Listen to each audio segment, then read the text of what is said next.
Good? All right. All right. Cool, guys. I appreciate everyone coming out today and sitting in on this talk. My name is Kevin Lorenz. I work at Tailwind. I'm the Director of Agency and Brand Relations over there. So some of you may be familiar with this, maybe some not. We talked, our CEO actually was down here, I think 2 years ago, and spoke at the Tulsa, or Social Media Tulsa then.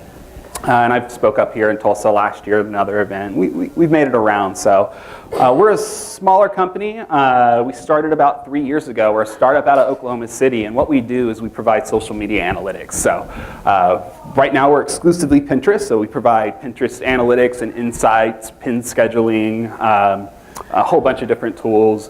We serve everybody from bloggers and small businesses with a basic free analytics platform and scheduling all the way up to enterprise clients like Disney and Viacom and folks like that. So let me go ahead. I guess I'll go ahead and give a little bit more context to our company here. So we don't do just that. We also assist with Pinterest contests, sweepstakes. We're actually be rolling out an analytics product for Instagram here soon as well. And I'll probably mention the company a couple of more times just throughout as I sort of talk about some things that we found and discovered with regard to Pinterest and some things that we're doing in that space, just so that you're all aware of it. But yeah, that's what we do. We help people make smarter Pinterest marketing choices. So we deal with a lot of data, tens of millions of Pinterest users, hundreds of millions of pins, billions of connections. There's a lot of data there that we sift through. We just try and bring insights out of that. Provide analytics and insights. We assist with community management, help you learn about your audience, engage those folks, and schedule content out there for them, and help you discover great content on Pinterest that your audience would like as well. And a quick just glance at some of the brands and folks that we work with. Like I said, we have over almost 35,000 people that we work with now. Big blogger community, lots of small businesses. So we try and have something for everybody. And what I'm going to talk about today, there's a few things I want to hit on. So I want to start off by just touching on 5 key things about Pinterest that I think are really important for people to understand the space and really approach it in the right way. Then I want to talk about a couple data-driven case studies that we've done.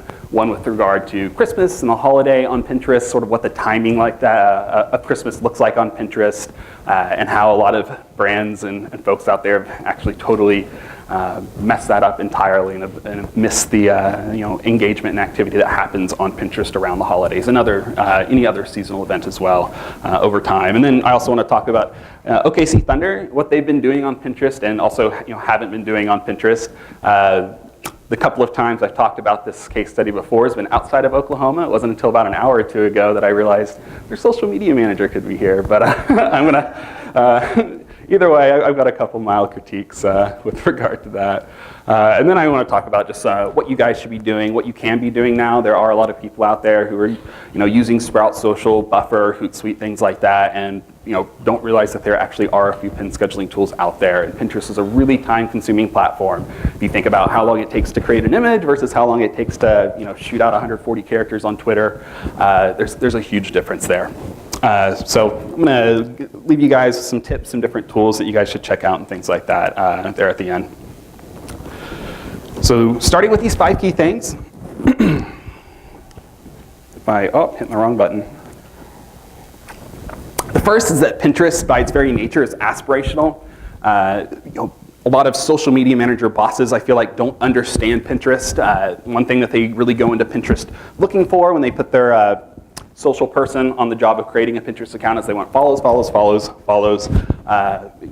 There are other metrics you should be looking at with regard to Pinterest. Repins, referral traffic, things like that are a lot more important than followers on the platform.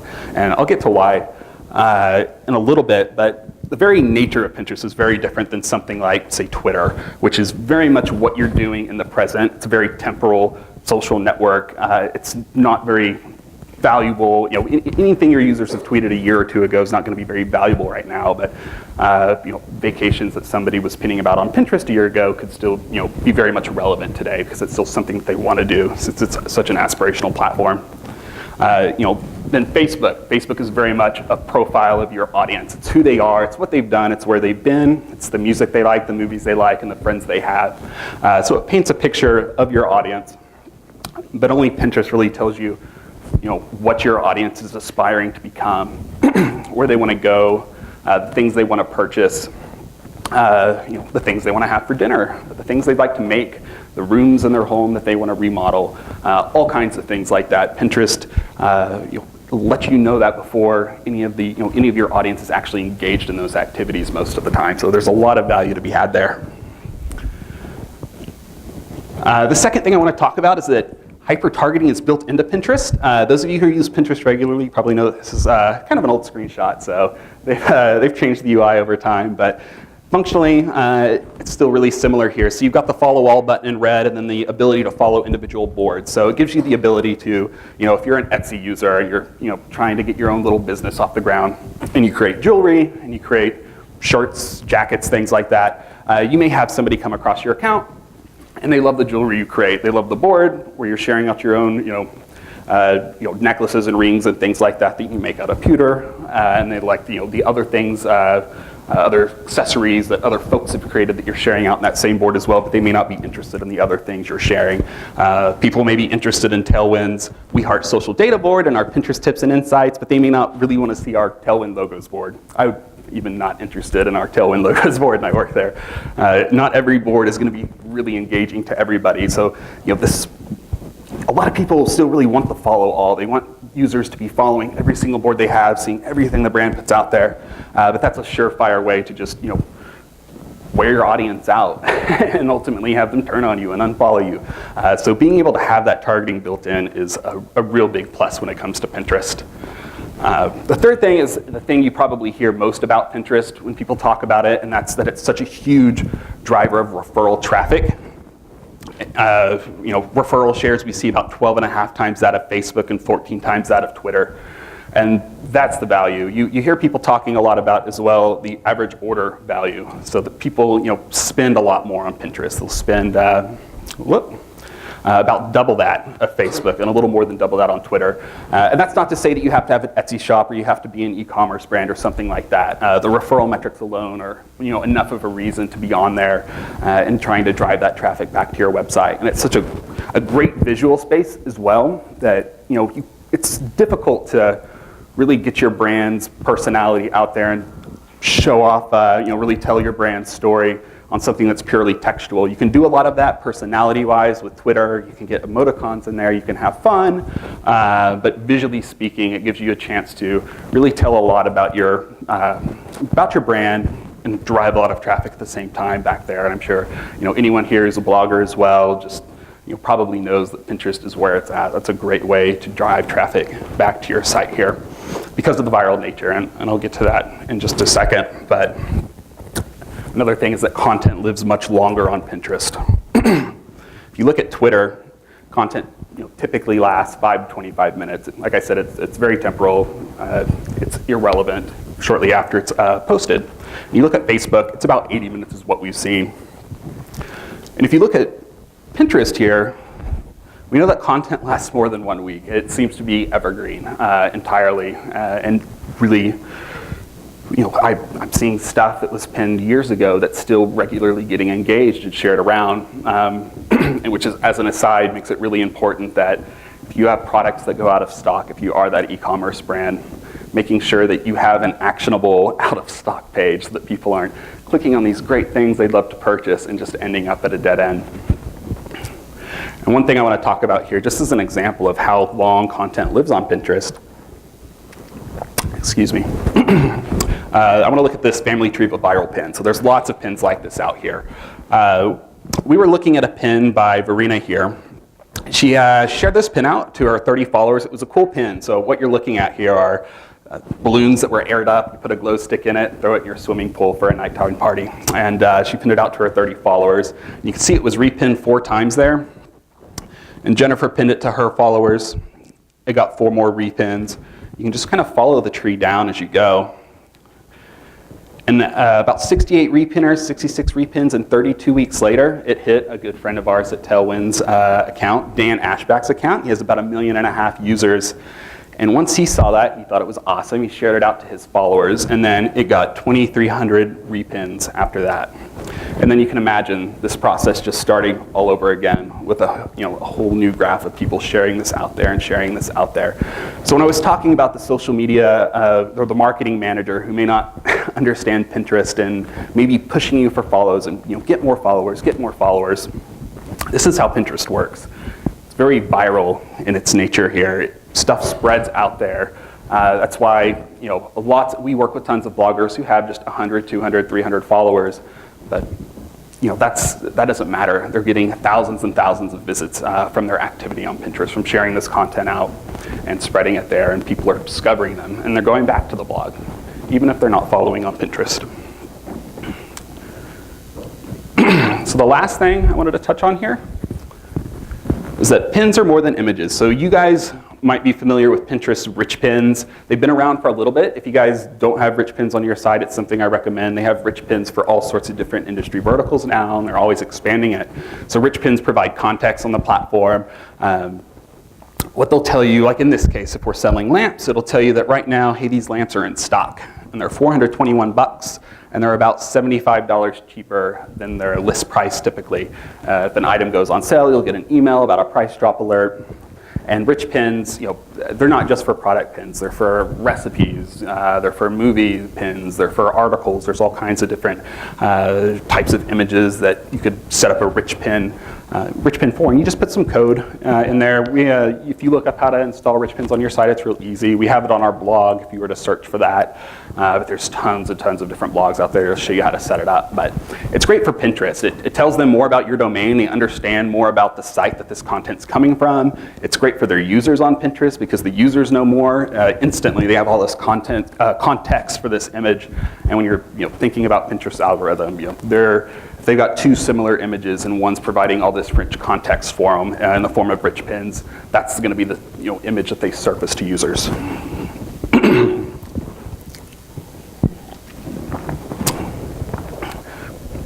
So I wanted to talk on those couple case studies next here.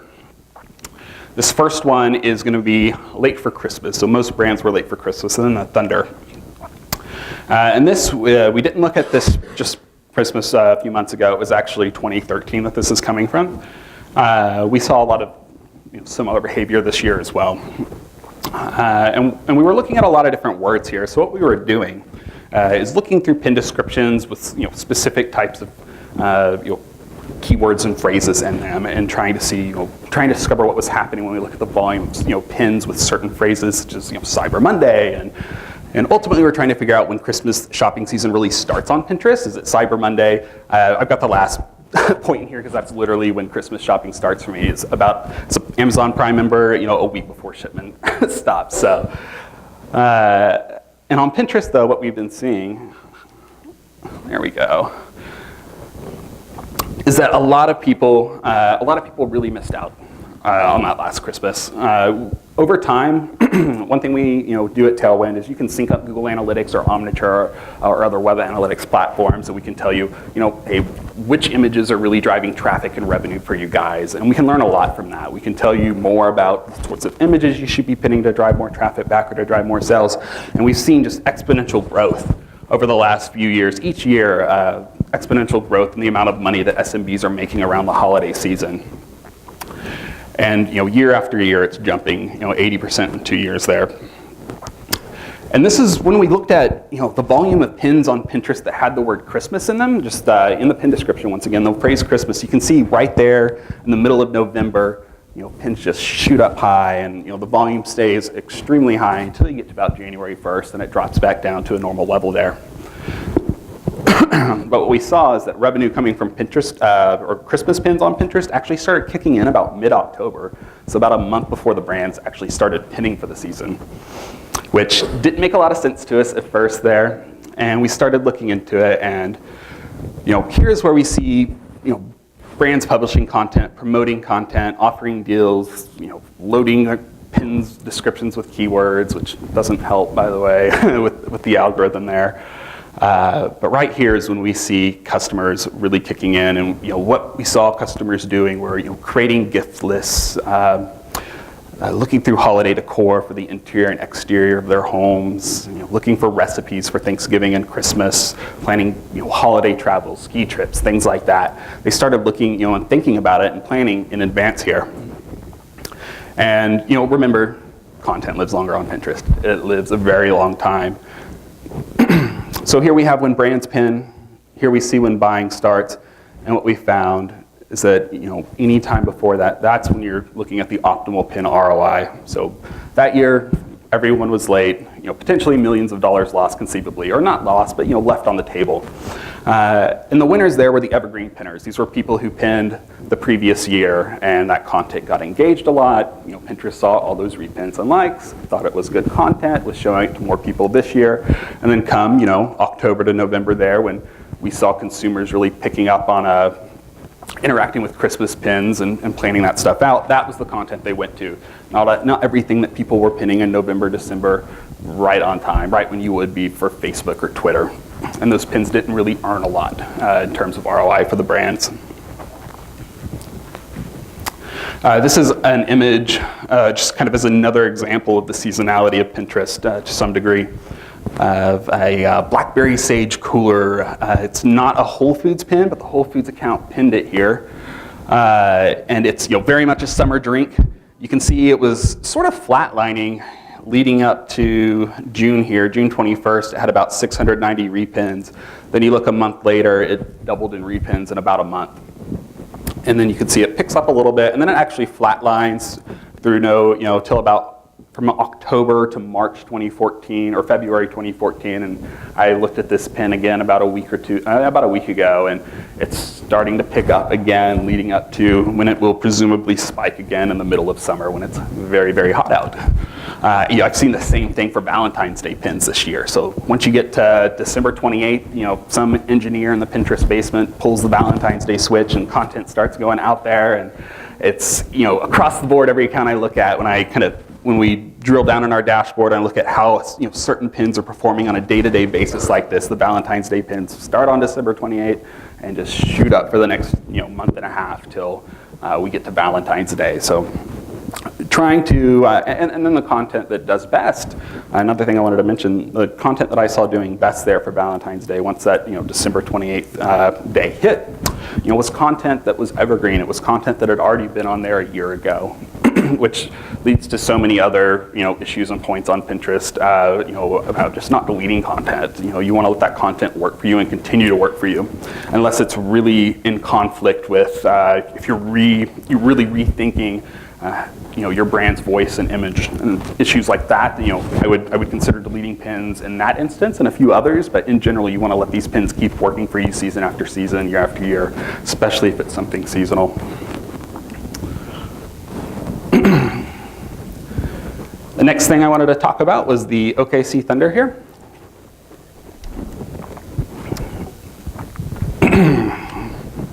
So we were looking up a lot of topics again, things like OKC Thunder, Kevin Durant, Thunder Up, looking up domains here. And we looked up a lot of different things.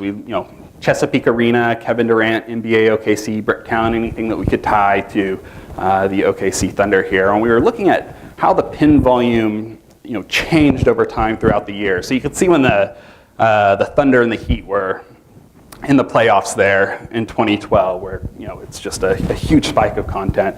But we're seeing people continue to talk about them off season, but you definitely see peak seasons as well when people are really pinning about the Thunder a fair bit on Pinterest. Despite that, it's a very male-oriented topic, right? So Pinterest is seen as this the domain of females primarily. It's I think 80% is the 80% female maybe was the last thing Pinterest officially said. It's been a long time since they've updated those numbers. We know the male demographic is growing very, very quickly on Pinterest, and we see a lot of Eddie Bauer, Burton Snowboards, Cena. There's lots of male-oriented brands out there that do really well. And what we found was that there were about 10,000 chances per month to engage with Thunder fans on Pinterest. So that's how much they were being discussed on the platform. And there were some keywords, like I said, that were popular for years. Some were seasonal. There's definitely evergreen interest here is what we're seeing. And this was all happening with less than 1 pin per week on Pinterest Thunder page. So a lot of this is just happening organically. And that's how a lot of Pinterest works. So those of you who do use Pinterest, I'm sure you can go to other websites, you can just start pinning content, you can get content out there on the platform about the Thunder, even if the Thunder really aren't doing much on the platform themselves to really curate that kind of engagement and activity. And yeah, we definitely saw that a lot of their audience was male. We saw a lot of great things just looking through there. There were a lot of men on Pinterest interacting with the audience. And we saw a lot of women out there too, and a lot of the women who are out there pinning about Thunder things were often pinning about Thunder crafts. So this is an Etsy shirt that was made by someone in Oklahoma City who has their own store. They make things like this and sell it on there. And yeah, and what we saw when we looked at what these users were pinning was that it was a far cry from what Thunder were actually pinning themselves. So right here we've got Thunder updates, which are not in real time. And this picture is a little bit old. If you go look at their, probably about a year old. If you look at their count right now, which I did a few days ago, there aren't that many more pins in these boards compared to when we took this image about a year back. And these are their first 4 boards. These are boards they want to see, want you to see as soon as you hit their page. So they've got these Thunder updates that aren't real time. They're not really keeping up with it either. I think they've got another dozen pins in there. They've got this Thunder stuff board, which probably not the best SEO there either. And it's just pictures of images on white backgrounds, which is not very engaging. When we look at product pins, those typically don't perform nearly as well. If you were to think about like Warby Parker, they have lots of product photos of eyeglasses just sitting on a white background, but that's not going to, man, that's annoying. There we go. Yeah, so what you'll actually see performing for folks like that who have all these product images on the white backgrounds is an image of somebody in eyeglasses walking down Manhattan looking nice with a lot going on. It's visually so much more interesting. Putting something out like that out there and linking it back to your website, that's going to get so many more clicks and drive way more shares. It's a much more interesting and engaging image than just it's giving you a way to see what you might look like or what you might be like if you bought those Warby Parker glasses. So kind of going back to the aspirational nature of Pinterest, that's what you're trying to tap into. And it's a very creative platform as well. And just dropping a product on a white backdrop, which is great for when people are on your website and wanting to shop. That's wonderful, but people aren't necessarily on Pinterest to shop, at least not right then. So you want to get the kind of things out there that inspire them, that really grab their eye, and then they'll go back later for that. We also saw them posting a lot about their fans. We didn't see that happening at all when we looked at what their audience was actually pinning. The audience, their fans, they want to be fans. They don't want to look at fans on Pinterest. When you think about Pinterest and the sorts of images that do really well on there as well, they're beautiful images. They've got to look really nice. It's a very competitive place. That's once again what makes it really hard, is it's not easy just to get a great looking picture in no time. It takes a lot of time sometimes. And yeah, and just snapshots with your phone of fans and things like that aren't the most engaging thing here. And then there's the Thunder Girls, which is exactly what we saw a lot of fans pinning on and audiences pinning about on Pinterest as well. So of their first 4 or 5 boards, really of most of their boards, that was the one that really fit in with what we were seeing their audience pin about. So here's a few things we were seeing. They were pinning a lot about Thunder players. They were pinning a lot about Kevin Durant and LeBron at the time, team spirit, lots of different Thunder memes as well, and lots of crafts. So when you think about that, that shirt I just showed, there's tons and tons of crafts out there. That Thunder stuff board, that should be a lot more than just their entire, catalog on the NBA website. They should be sharing out things like that Etsy user has made, or I can't remember what this pin actually was, but sharing out this content that people are making on other fans that they're making on Etsy, that they're sharing out elsewhere, that they're sharing on crafts blogs, things that people are making, special Thunder themed spreads that people are making for tailgating and a food board. That's the kind of stuff they need to be out there sharing. They don't need to worry about giving a sale to an Etsy user. You know, there are a lot of people out there really worried about that. They don't want to share other people's content because they don't want to drive traffic anywhere else. They don't want to drive sales anywhere else except for their own page. But nobody's going to get on Pinterest and follow a PNG brand like Bounty if all they have are pictures of people wiping up countertops or something like that, which is what a lot of brands do on Pinterest. And, you know, I've seen a lot of medical companies get on Pinterest and like post images of people in MRI machines as if like people on Pinterest aspire to be in one. There's nobody going to be, no one's going to pin that to their cancer board or anything like that. That doesn't happen on Pinterest. So you've got to be really in touch. For certain companies, that does make it more difficult. I'm going to talk about that here a little bit later. So if you are a healthcare company, what would you pin about?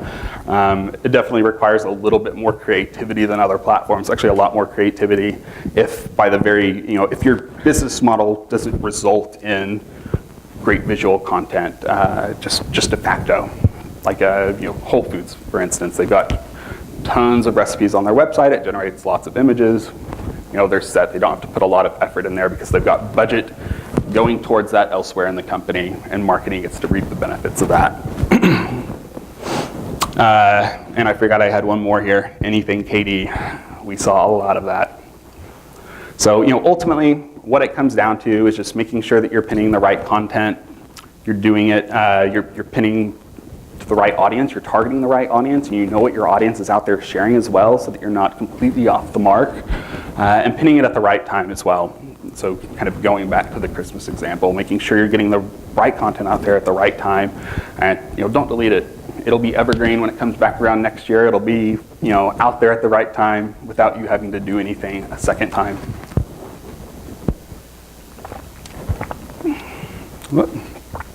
So now it's your turn. I just wanted to talk about some things that you should be doing on Pinterest.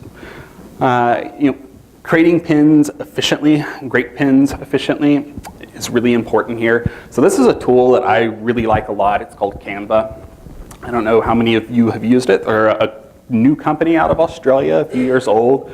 They do a lot of really great stuff with this tool. So especially if you own your own smaller business or you're a one-man marketing team and design team or something like that, it's a fantastic tool. I say to somebody who's used Photoshop for almost 15 years now, very regularly. It's a great Photoshop Lite tool. So what I'm actually looking at here is a pin creation tool within Canva. But they've got creation. What you do is you select what you want to create, right? So I could select that I want to create a Facebook cover photo. I could select that I need to create a header for my blog or a pin for Pinterest, and it whips up the right dimensions for a canvas here. And then it gives you all the tools you need to design something really quickly and really easily here. So Canva, like canvas without the S there. Yeah. So what I did here was I actually just grabbed a layout that was already pre-made here. It says design like you mean it if you can't read it. Those are eyeglasses there. And what I could do is it would take me all of a minute or two to jump in there, change the colors, change the borders. You can grab a layout. Especially if you're constrained for time, grab a pre-made layout and then just make it your own. You can, stretch things out, work them, change the color, change the font. They've got a swatch for you to put your own colors, your brand colors in there. There's layers. You can move things forward and backwards. It's done really intuitively. If you ever found layers somewhat confusing or difficult to work with in Photoshop, it's great. They got all these, different pre-made and pre-formatted, pieces of text that you can throw in there, and like I said, everything is totally editable. So the pre-made stuff just kind of gets you started. It lets you kind of really quickly throw a few pre-made things in there, and you've got something that's starting to look really good and come together, and it's going in the direction that you want. Once you've got that pre-made stuff in there, you can start swapping out your own assets really quickly. So there's an upload button there, and it's totally free. They have assets that you can pay for in there as well. That's how they make their money. But it's a great tool. It's a great way to make pins really quickly. If you always need to, throw a logo in the corner or some text on a pin or something like that, you can just upload the image you've already created, throw that on here in Canva, and schedule it out. It's a really great tool. You should also be scheduling your content. There's not a lot of people know you can schedule pins. That's still something not too many people know about. So Pinterest just launched their API last year. It hasn't even been a full year. It's been 10 months now. And there are a couple companies out there doing it. Most that I'm aware of, well, yeah, everyone I know that is a part of Pinterest API, except for one, Sprout Social, are enterprise solutions. So they don't work for smaller companies or businesses. There are some other out there that are priced at a more reasonable price, but they aren't official Pinterest API partners, and we've seen companies like that get shut down in the past all of a sudden, and that can create a real problem if you're using one of those folks. We do provide a scheduler along with Sprout Social. We provide one at the enterprise level and then at a very small level for smaller businesses as well. And if you've ever gone around and you've used the Pinterest button to pin images, if you get the extension in your browser, you hover over an image, you get the little pin it button on every image, or you can click it and then select an image from all the images on a page, right? So we've developed the same extension, except you could select 10 images on a page or 10 repins on a group board, and then schedule those pins and repins to go out really quickly, or just click on schedule on hover, and then you set up your schedule over there. It actually works a lot like Buffer. If you guys have ever used Buffer, you just set up your time slots, load up content, and let it go, and it makes it way quicker and easier than getting content out on Pinterest has been in the past. And there has been no scheduler until recently either. So if you guys didn't know you can schedule Pinterest out and you're running a Pinterest account for somebody, definitely get out there and look into a couple of different pin scheduling options. You can check out ours as well, and it'll save you lots of time. The other thing you should be doing is scheduling other people's content. So this is something we see a lot of people, they tend to be really, really hesitant to schedule out other people's content, especially if it's a bigger business with a legal team that is a little out of touch because Pinterest is a newer platform. They think if you pin something that isn't yours, you're going to get sued. And that's all Pinterest is all about, is sharing other people's content and curating a place, a board of really great content for later. So you definitely want to work, if you have anybody sensitive about pinning other people's content, definitely try and fight that as best you can. But if not, I've talked to so many people who have, what they've done is they've reached out to other companies and they've, agreed, gotten in writing, hey, we can share your content on Pinterest, and we're not going to get in a fight over anything. You can get those agreements in place. That'll make it a lot easier. We have a tool as well where you can just enter in websites. So like Spit and Kitchen and 101 Cookbooks are both food blogs I like. Scoop Adventures is I love to make ice cream. So if you like to make ice cream, I recommend that. And I've got a few websites in here. And so what happens is these blogs that I'm following that I like to pin from, or these other sites, will just, new content will update in the tool, just sort of like a Pinterest feed as it comes out. And those numbers in the corner are telling me how many times they've been shared across Facebook and Pinterest and Twitter and whatnot combined, so I can get a sense of the popularity of the image and the article associated with it. And then it's just, one or two clicks to schedule that content out. So you definitely, absolutely, the number one thing I recommend doing is following that 80-20 rule. 80% other people's content, 20% your own. People aren't necessarily on Pinterest to shop, so just pinning your whole catalog is not a very good strategy.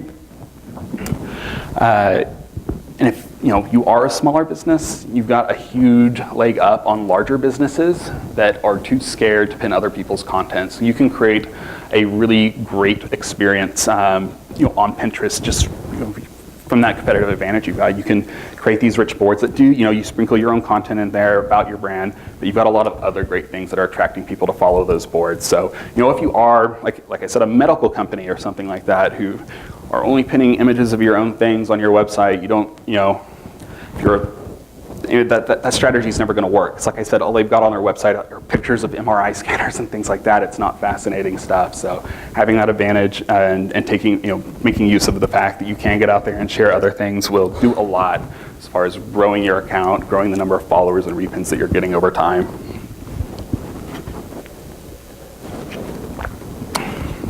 Another thing here is just gaining insight. So there are tools out there.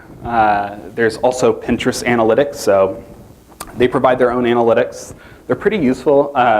They leave a few things to be desired for sure, depending on what you're wanting to see. But there is an export option, which is great. But learning about what kinds of content people are pinning from your website is really important. Kind of trying to figure out what times of days you should be pinning, what your competitors are doing, what your audience is like, and what your audience actual interests are, and where they're pinning on Pinterest is important. And then learning about your pins, when they're doing best throughout the week, when they're doing best throughout the year, even, is definitely key to really succeeding here. It's becoming a little bit less important to pin at the right time on Pinterest, I'll say.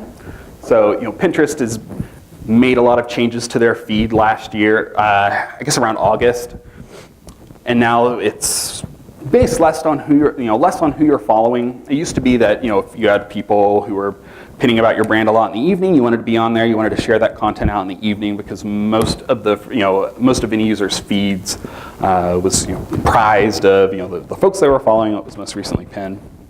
Now Pinterest is trying to recommend content based on your interests. So that ends up being the bulk of your feed. Now there is still a small portion relegated to just content that this user is following that's been pinned recently. So it's still important to pin at the right time, but really doing a better job of getting great images out there, showing Pinterest that you are a good good content source, so that it's more likely to recommend your content out. That's becoming more important. And there are a lot of ways to do that too. Verifying your website on Pinterest is an obvious one, but doing things like getting rich pins is another, but sharing out other people's content is another one as well. If Pinterest looks at your account and all they see are 400 pins pointing back to the exact same domain, they know you're not trying to curate a great experience for your audience or for other folks on Pinterest. So they're going to be a lot less likely to share that content out if all you're doing is spamming your own pins and nothing else. So you want to think, you really want to think about that experience. You want to think about what your audience likes. You've got to remember that there's already targeted following in there. They're already not going to follow everything. They're only going to follow the boards that really draw them in. So you've got to try and curate a good experience there. And then one of the last things here is that you should be thinking creatively. I've got a few boards on here from a few different brands that I think have done a good job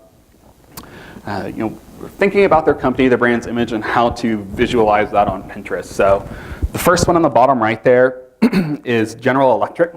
So a technology brand, they're creating lots of things, and I think this would be great for lots of medical companies too, but they make a lot of X-ray machines, and what they've got here are X-rays of all kinds of things.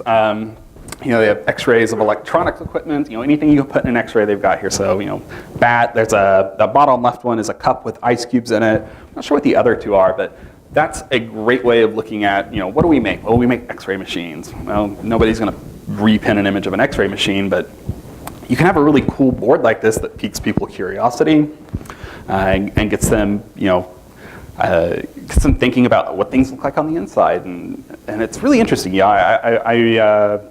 I took a class once on sculpting, and one thing we had to do was use wire to create something, but you've also, so it's see-through now since you're using wires, you've also got to create the inside. So I've always been fascinated since then with kind of how the insides of things looked, especially in sort of an abstract way broken down on this. And so I remember when I first saw that board and I saw this, I was like, man, that's awesome. It was the one thing that GE had on their board, or one of a couple boards that really grabbed my eye. So even if you're kind of a boring company, if you can figure out a creative way to sort of express your brand, you want to do that. Snowcations here.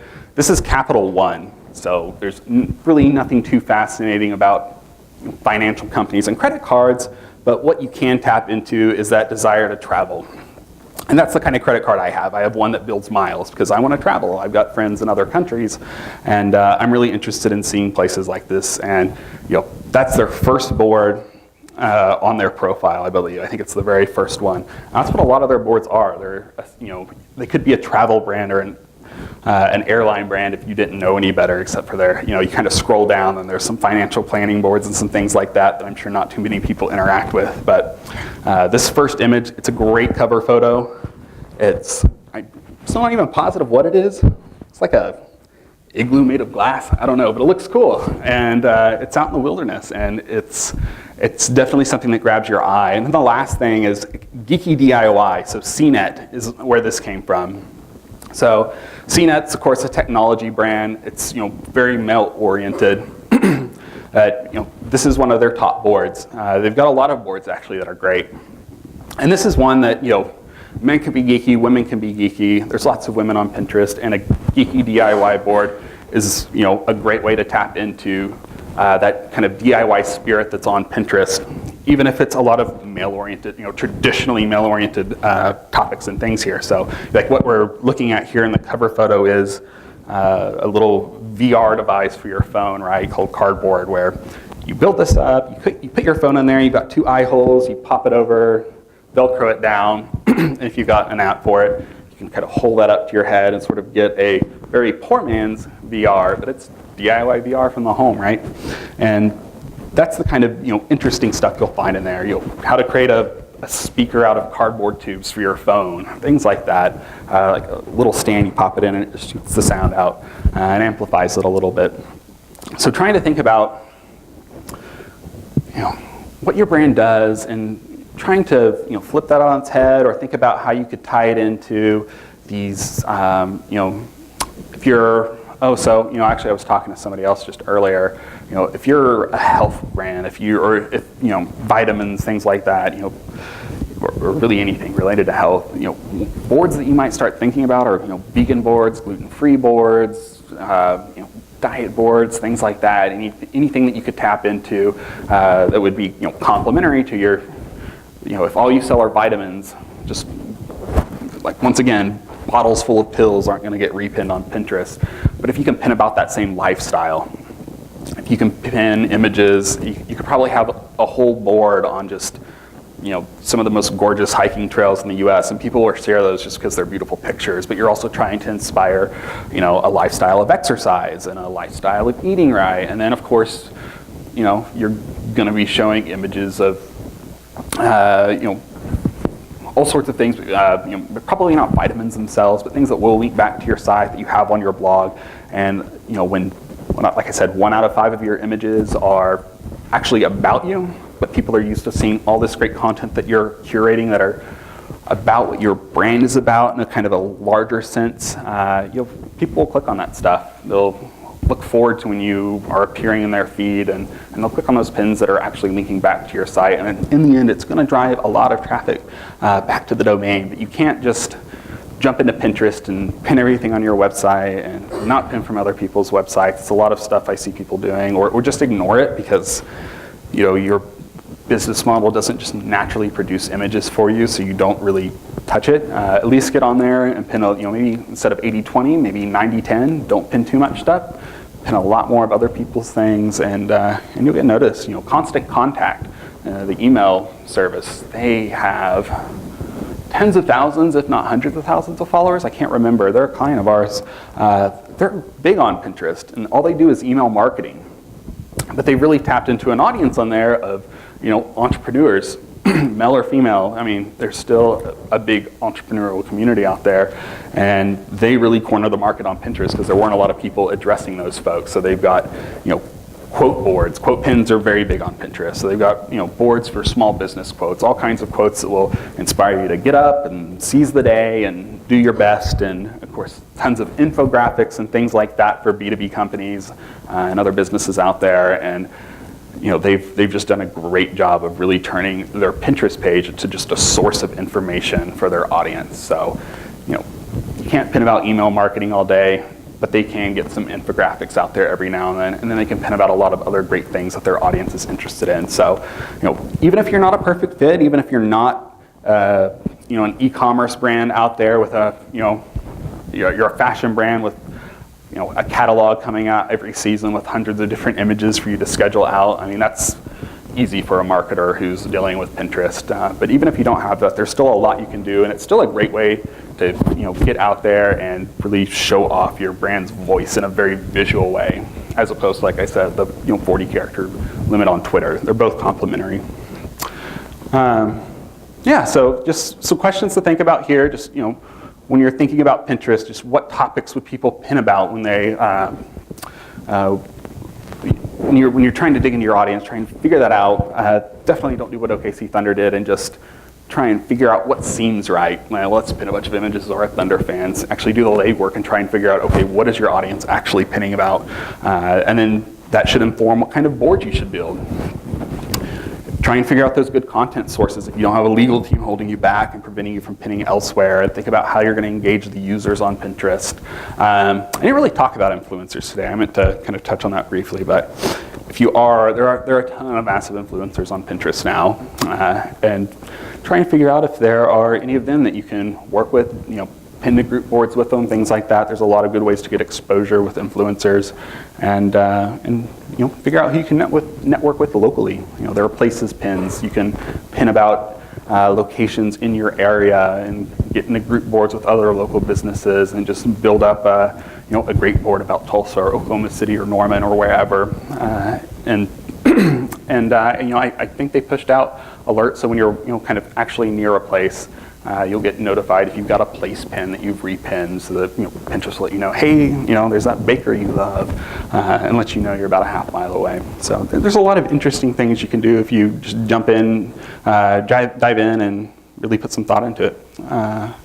And I can be reached at kevin@tailwindapp.com. If you guys have any questions, you guys can always reach out to at Tailwind App as well. There's a few of us that monitor that Twitter where we like to talk, and you can always grab us there. I'm Kevin Lorenz, Lorenz. You can find me on Facebook, LinkedIn, easily enough. I'm sure you guys know how to. So if you guys have any questions now, I'm happy to take them. If you guys think of anything later, you can always shoot me an email. Honestly, that's probably the best way to get a hold of me. I check my email pretty regularly, so always happy to get a hold of any of you guys in the future as well that way. Yes? When we create content and have a good visual image to share on Pinterest, are there any hacks or tools for getting that to get it to show up more than just once? Do you just make a bunch of images and share them periodically, or do you repin it on your own board, or how would you do that? Are you talking about how to reuse the same image pin, multiple times? But have it keep showing up all the time, throughout a week or something? Oh, to a user? Yeah. Yeah, there are a couple different ways you could do that. So you could pin to multiple boards. There's not any guarantee that a user is going to be following, every one of your boards.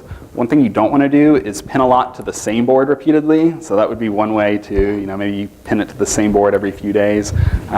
You don't want to, people catch on to that and they'll stop following people who pin, have copies of the same pins appearing in their feeds.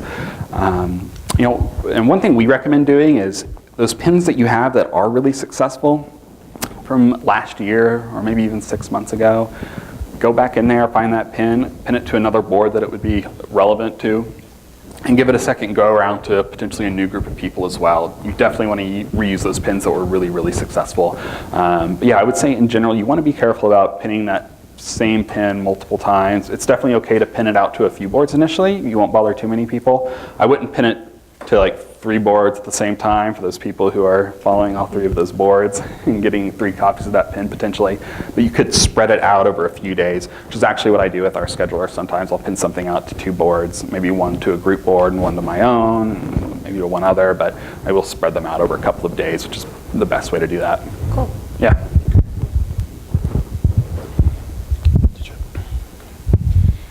You mentioned earlier that the description is not the right place to capture the keywords. Where is the best place for that? It is a good place to capture the keywords. I think what I said or meant to say is that you definitely don't want to keyword load it with repeating you don't want to overload it. That was something that actually worked on Pinterest a couple years ago. Like most platforms, there were ways to game the SEO, and that's not really the case. But yeah, there are a few different things you want to do. You definitely want to make sure you've got a good board name. You want to always make sure you have that board description filled out, which is probably what I see left out or forgotten most often. And then yeah, the pin description is going to be one of the places you definitely want to do that. But with rich pins, that's going to provide more metadata for Pinterest to learn more about that pin as well. So that's another really, really good way to tell them more about that image. The image's file name as well, I believe, is something that we're still seeing them look into. Well, actually don't want to say that. I don't know if the file name actually has an impact on the SEO. I think it used to, but does not any longer. Can it pick up words that are in the flat file of the image? Yeah. Or is that what you would put work into your rich? I do believe that they look at alt text and things like that to some degree. So the actual image, like if you have text over an image, they do not look at anything like that. No. I have another question not Sure. related to that. You also talked about the sweet spot for when people were scheduling their Christmas vacations or their Yes. holiday travel. What is that sweet spot for summer travel? Do you know? Yeah, I don't know offhand, but it's likely going to be pretty similar. I would guess. Like 3 months in advance? Like a couple of months in Yeah. advance, yeah, people probably start thinking about that. It may not be exactly the same as Christmas, but people tend to pin. People are always pinning in advance for vacations. Always. I'm just trying to think about all the travel pinning I've seen in the past, and I would say about 3 months would be good. If I were with a travel company, I would definitely start pinning about those summer vacations in February, March, something like that.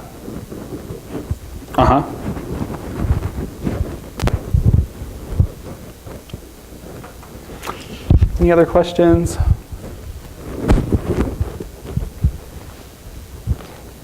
Well, if not, like I said, feel free to email me. I like getting email, so I'd be happy to talk to you guys there.